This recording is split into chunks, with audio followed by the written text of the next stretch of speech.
Hello everyone. Welcome to this podcast episode provided by the Buddha's Practice Association of Australia. Today, we will explore the profound meaning of the world of sentient beings, Sattvaloka, and the virtues of the six roots. With unsurpassed wisdom, the Buddha reveals that all worldly phenomena are woven by delusion, and although the six roots possess virtue, their adherence to the six dusts leads to endless samsara. The Buddha teaches us to counter the current of birth and death, samsara, awaken to the true nature, unclasp and subdue inwardly, abandon arising and ceasing, and adhere to the eternal true nature, thereby realizing the purity of the six roots and moving toward unsurpassed awareness.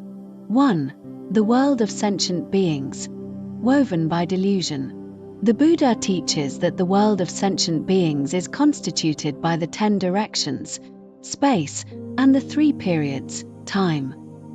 Although seemingly real, it is actually all sentient beings weaving delusion into reality.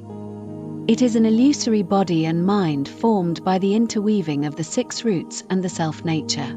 Its essence is without fixed direction in the center, like a dream, an illusion, a bubble, or a shadow. Solid delusion, inverted submergence, and change. The constant flow and change of worldly phenomena, the body, mind, and even the six roots of sentient beings, are all solid delusions of inverted submergence and change since beginningless time. Counter the current and return to the root of the flow. The Buddha instructed Ananda to counter the desirous flow of birth and death, no longer following the stream of love and desire that leads to samsara.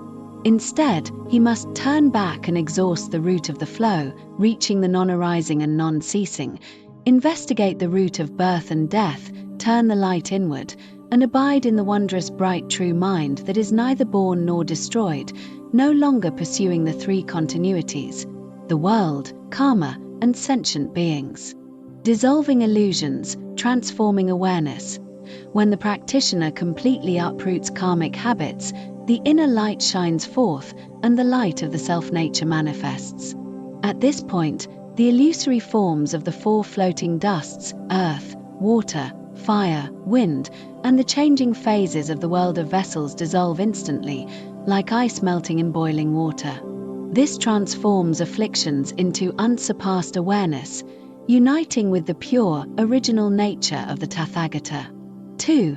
The virtues of the six roots, unclasping and subduing inwardly. The Buddha explains the virtues of the six roots. Each originally possesses 1,200 virtues. However, the eye, nose, and body roots are limited, possessing only 800, while the ear, tongue, and mind roots possess the complete 1,200. Although the six roots possess virtue, their adherence to the six dusts causes them to sink into the cause of samsara. Adherence to quiescence gives rise to roots, flowing out to the dust.